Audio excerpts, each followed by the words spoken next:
Coba siapa pun senang.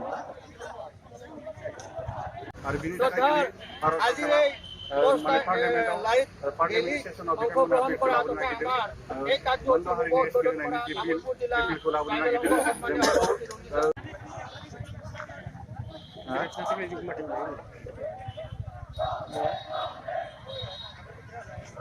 জনজাতিকৰণৰ প্ৰক্ৰিয়া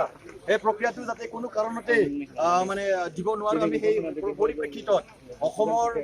বিকমিতি এই কাৰ্যসূচী গ্ৰহণ কৰা হৈছে আৰু এই কাৰ্যসূচীত অংশগ্ৰহণ কৰা সংগ্ৰামী বন্ধুসকলক আমি চিচিটোৱাৰ কোঅৰ্ডিনেটৰ হিচাপে আমি ধন্যবাদ জ্ঞাপন কৰিছো, সংগ্ৰামী অভিনন্দন জ্ঞাপন কৰিছো।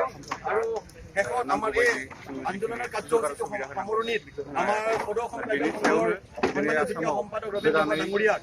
সামৰণিত তেখেতক এই বিধেয়কখনৰ ভয়াৱহতা আৰু আমাৰ জনজাতীয় সংগঠনসমূহে কেনেধৰণৰ সচেতনতা অৱলম্বন কৰিব লাগিব